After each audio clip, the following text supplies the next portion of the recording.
one must be wounded to become a healer. Many people, however, experience suffering and do not become healers. Practically everyone could become a healer if it depended only on the experience of suffering. It is only by overcoming suffering and having been wounded that one may become a healer. We have to follow the way of our psychological maturation to discover the reason for our suffering, because the reason is something unique in each individual. That is why in seeking the meaning of your suffering, you seek the meaning of your life. The wounded healer is the archetype of the self, one of its most widespread features, and is at the bottom of all genuine healing procedures. Swiss psychologist Carl Jung is credited with coining the phrase wounded healer, but this term is never used by him in his works. Instead, he used wounded physician. Jung did not see himself as someone who had accomplished the healing of his patients. The healing is an individual affair, which must emerge from the patient's own psyche, in order for there to be a resolution to the problem, which is precisely what the term individuation implies. The cure ought to grow naturally out of the wounded individual. One must find the light that is hidden within the darkness. As long as we feel victimized, bitter and resentful towards our wound and seek to escape from suffering it, we remain inescapably bound to it. This is neurotic suffering, as opposed to the authentic suffering of the wounded healer, which is purified. The wound can destroy you, or it can wake you up. The Greek god Apollo is a sun-like healer who can cure all ills, but is also the bringer of disease and death with his arrows. He is the unwounded healer. Apollo raised Chiron, who is a centaur, half human and half horse, but unlike the rest of centaurs, who were wild and intoxicated, Chiron was wise, just, and also immortal. He became a skilled healer. One day, however, Chiron was accidentally wounded by a poisoned arrow, but despite being skilled in healing the wounds of others, he was unable to heal his own wound. He suffered excruciating pain for the rest of his life. It was because of his grievous wound that Chiron became known as a legendary healer in ancient Greece. The secret of healing is inside the wound, which contains the medicine. True health comes from acceptance of our wounds.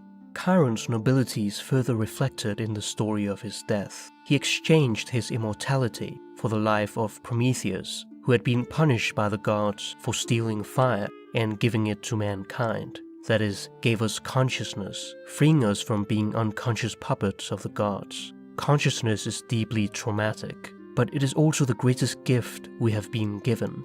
Chiron suffered the punishment meant for Prometheus, and Zeus, seeing this, pitied him. In his honor, Chiron was given a place in the stars, becoming the constellation Centaurus. Chiron represents our immortal wound that can never heal, and at the same time, he is the potential source of our greatest capacity to heal, particularly other people.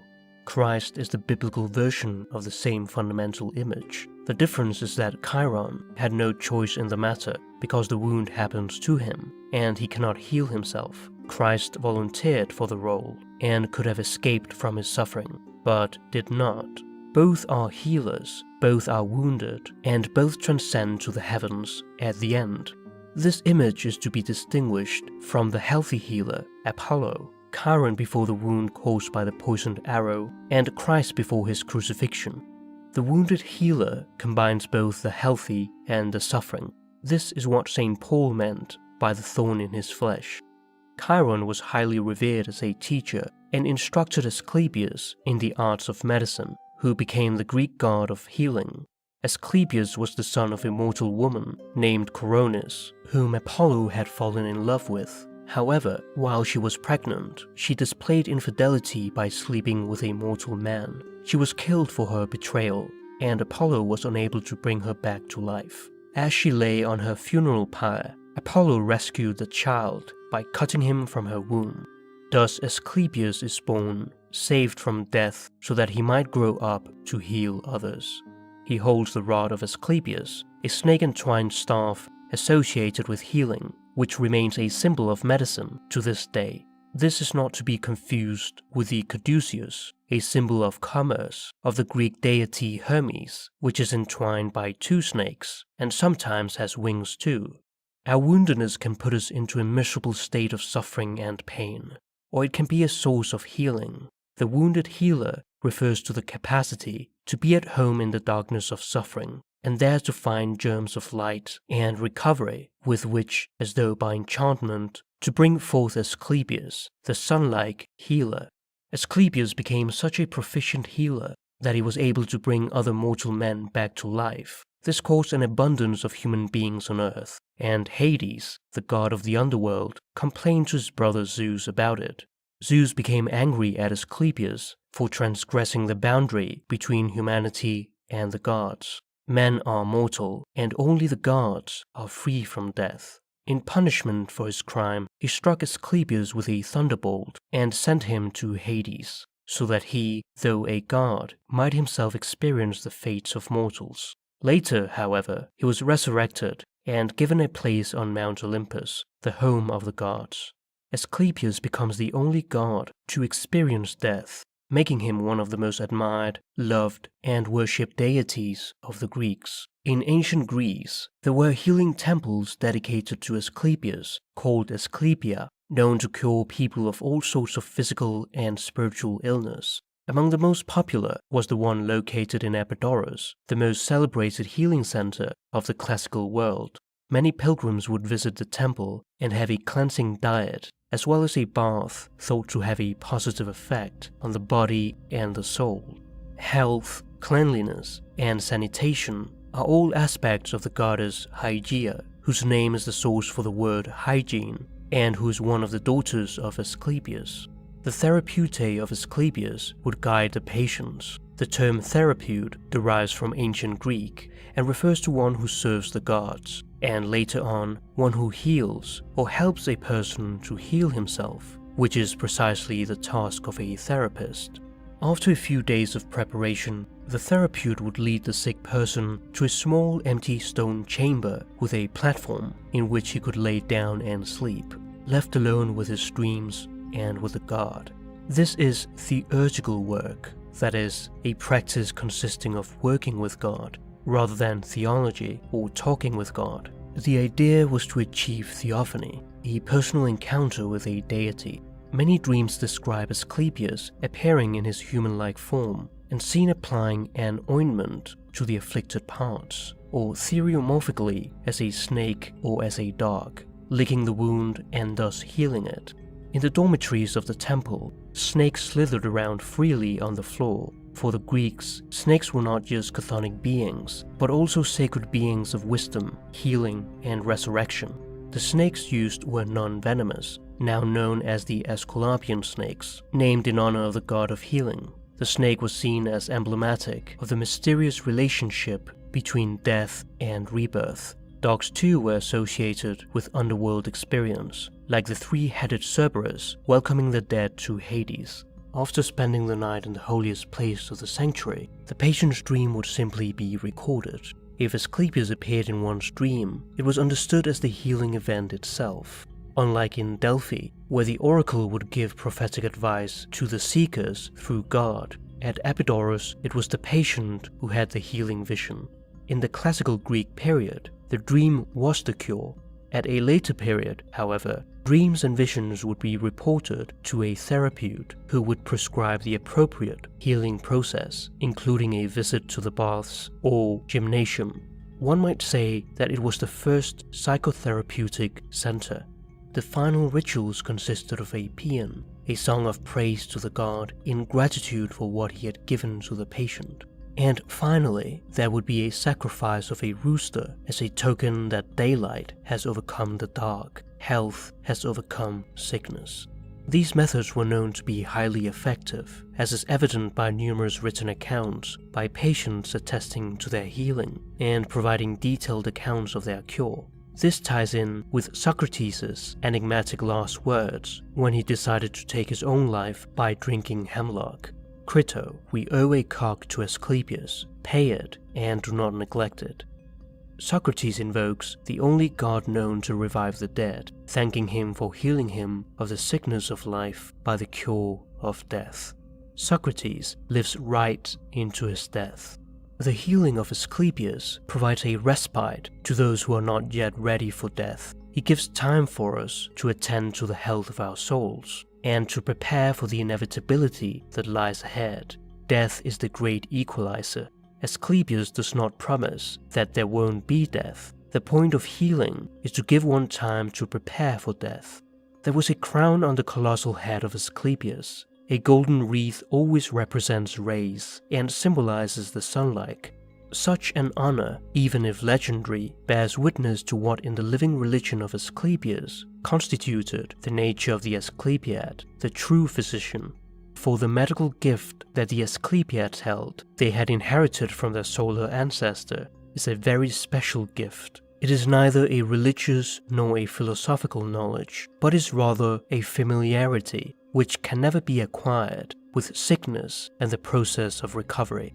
It is a spark of intuitive knowledge about the possibilities of rising from the depths, a spark which by observation, practice, and training can be fanned into a high art and science, into a true art of healing. Illness and healing are not opposites, but rather inseparable aspects of a deeper process that is being revealed through their interplay. The sun-like healer symbolizes that, just like the self-generating light of the sun, the ultimate source of healing is to be found within ourselves. For Friedrich Nietzsche, a natural death is not to be mourned, but celebrated. He writes, "Many die too late, and some die too early. The doctrine still sounds strange, die at the right time. To be sure, how could the person who never lives at the right time ever die at the right time? Would that he were never born. Thus advise the superfluous. Everyone regards dying as important, but death is not yet a festival. As of yet, people have not learned how to consecrate the most beautiful festivals. I show you the consummating death that becomes a goad and a promise to the living. The consummated one dies his death, victorious, surrounded by those who hope and promise.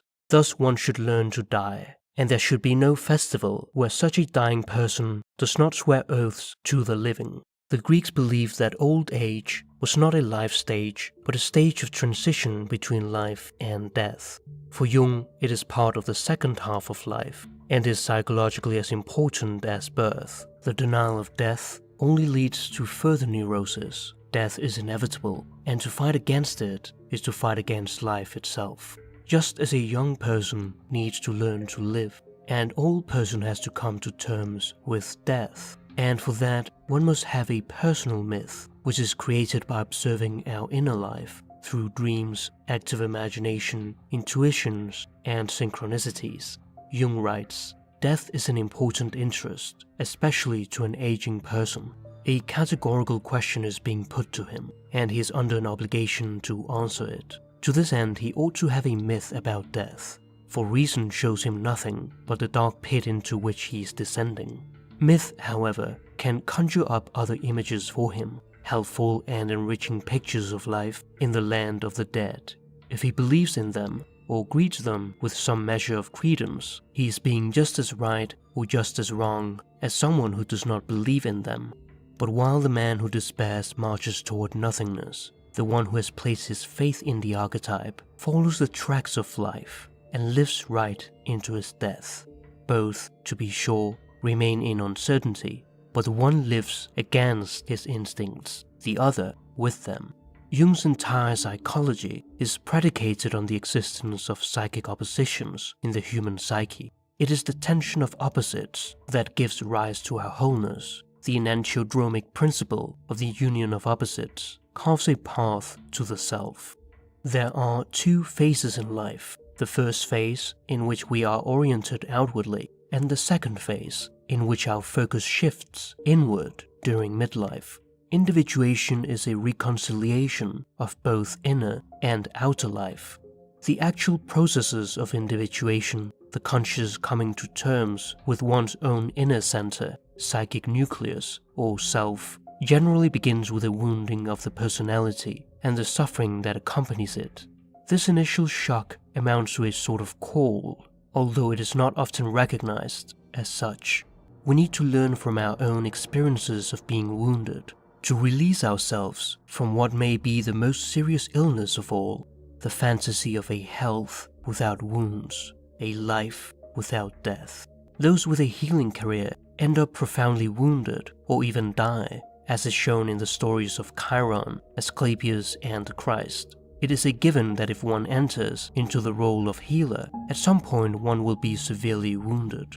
To become individuated is no easy task. It is a very painful process, equivalent to bearing our own cross, as Christ did on his way to being crucified. The wound is our initiation into our fragmented self. It is the call to adventure that begins the hero's journey. The hero's main feat is to overcome the monster of darkness. It is the long hoped for and expected triumph of consciousness over the unconscious. When the hero overcomes the monster, he finds the treasure, the princess, the elixir of life, etc., which are psychological metaphors for one's true feelings and unique potential. Jung wrote, "In myths, the hero is the one who conquers the dragon, not the one who is devoured by it. And yet both have to deal with the same dragon. Also, he is no hero who never met the dragon, or who, if he once saw it, declared afterwards that he saw nothing. Equally, only one who has risked the fight with the dragon and is not overcome by it wins the hoard, the treasure hard to attain. He alone has a genuine claim to self-confidence, for he has faced the dark ground of his self, and thereby has gained himself. He has acquired the right to believe that he will be able to overcome all future threats by the same means." The mythologist Joseph Campbell expanded on Jung's ideas with his popular conception of the hero's journey, which is not just a story, but a deeply embedded myth that explains the human condition. The call to adventure occurs when we are separated from our ordinary world of comfort and must tread into unknown and dangerous territory, and that causes anxiety. This often leads to refusal, which slowly deteriorates one's life and relationships. There comes a point where the wounds become too much to bear, and one must tend to them. Going through our wound is a genuine death experience, as our old self dies in the process, while a new, more expansive and empowered self is born. In his book, The Sacred and the Profane, The Nature of Religion, Romanian historian of religion Mircea Eliade describes the sacred and the profane as two existential situations assumed by mankind throughout history. From the perspective of religious thought, the manifestation of the sacred, hierophany, is what gives meaning, structure, and orientation to the world. The sacred is akin to the Platonic world of forms, which exists beyond space and time. It is the home of the universal, the immortal, and the eternal. The profane, on the other hand, contains everything concrete, mortal, and temporal. Since it is a place of constant becoming, it is a place of decay and death. Eliade uses the term archetype, not to be confused with Jung's definition, to express the manifestations of the sacred, which we gain access to by repetition, imitation, and participation in the divine patterns. Religious behavior does not only commemorate, but also participates in sacred events. Our ancestors interacted with the sacred because without it, man is nothing but dust and ashes. However, the sacred also produces a feeling of terror before its awe-inspiring mystery, Mysterium Tremendum, and religious fear before the fascinating mystery, Mysterium Fascinans, in which perfect fullness of being flowers. These are all numinous experiences induced by the revelation of the divine. To whatever degree he may have desacralized the world, the man who has made his choice in favor of a profane life never succeeds in completely doing away with his religious behavior. Celebrations and rituals depict the idea of what Eliade calls the eternal return, that is, a reconnection with the mythical age. This behavior is still emotionally present with us in one form or another, ready to be reactualized in our deepest being. Each year becomes a repetition of the mythical age, and we can step into the divine realm, transporting us back to the world of origins. Time is not a linear succession of events, but a circle. Linear time and the lack of any inherent value on the march of historical events, the terror of history, is one of the reasons for modern man's anxieties. Eliade describes sicknesses, dreams, and ecstasies as a shamanic initiation, which is not resolved until one transforms the profane into the sacred. Eliade makes it clear that shamanism is not any kind of mental disease, but rather a temporal crisis that expresses the human condition. In shamanic initiations, the initiate often experiences an illness of some type, which is not resolved until the individual practices shamanic exercises such as drumming and chanting until he is cured. He is then regarded as a shaman in the community and has the role of a healer.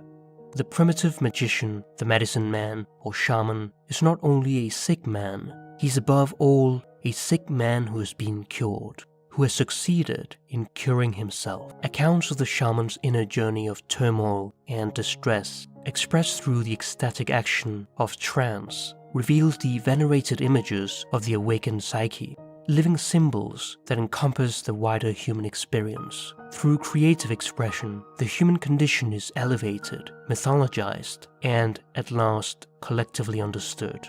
The life way of the shaman is nearly as old as human consciousness itself, predating the earliest recorded civilizations by thousands of years. A common thread seems to connect all shamans across the planet, an awakening to other orders of reality, the experience of ecstasy, and an opening of visionary realms.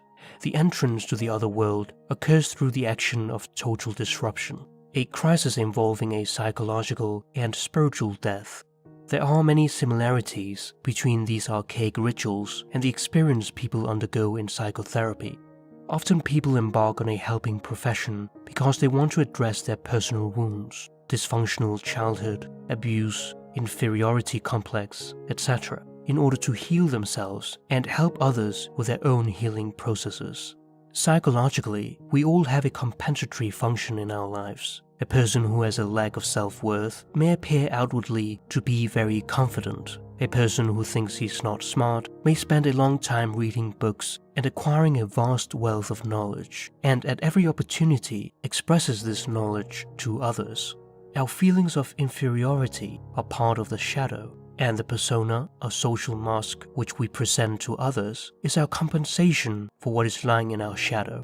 An overcompensation can cause someone to act in complete opposition to what he feels emotionally, and thus he conceals his true self. His problems are repressed and never faced constructively, and the shadow grows larger and darker.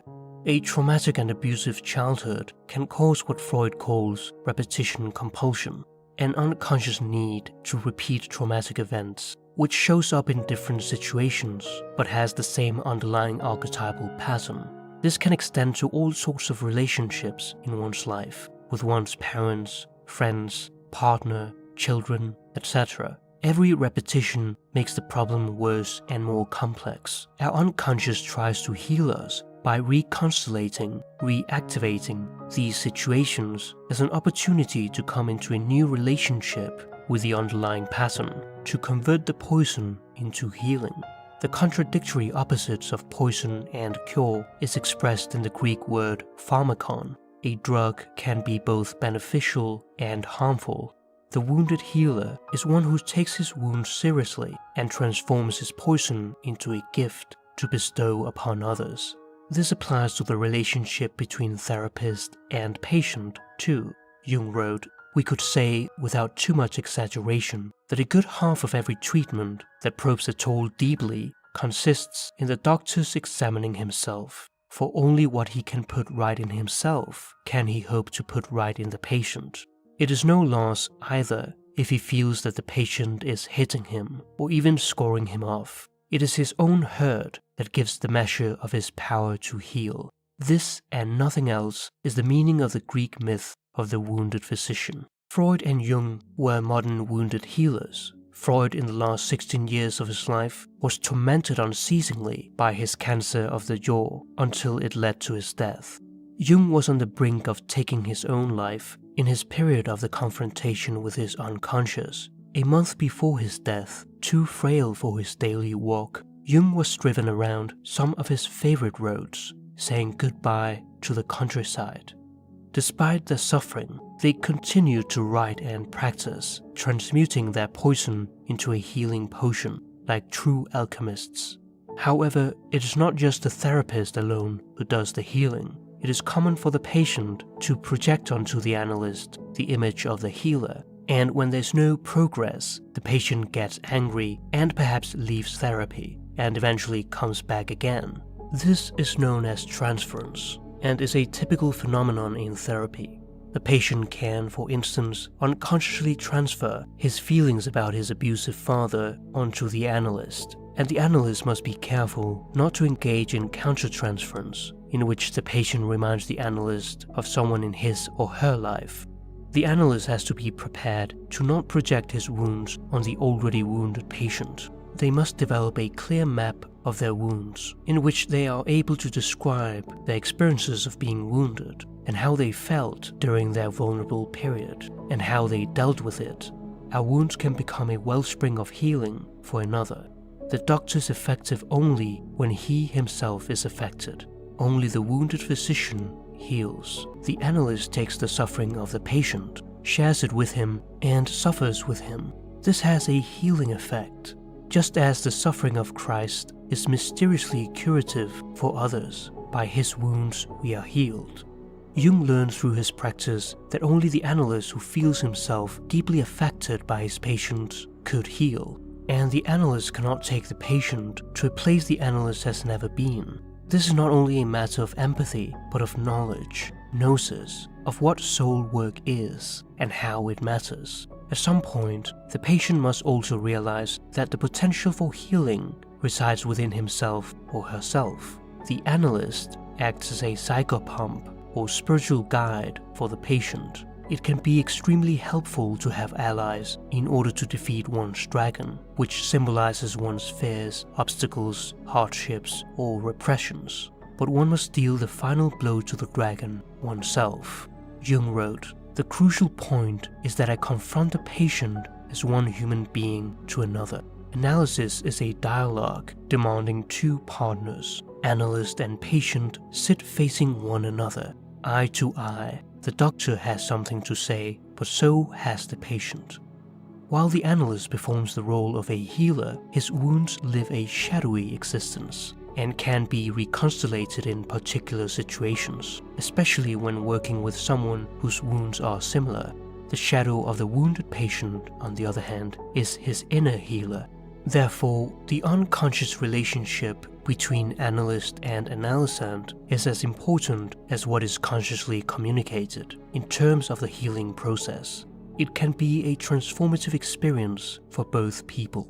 Healing can take place only if the analyst has an ongoing relationship with the unconscious. Otherwise, he or she may identify with the healer archetype, a common form of inflation. This is known as an Asclepius complex, where the therapist takes healing too far. Just as Asclepius brought back people from the dead, the therapist believes he has godlike powers of healing and that there's no need for a personal relationship.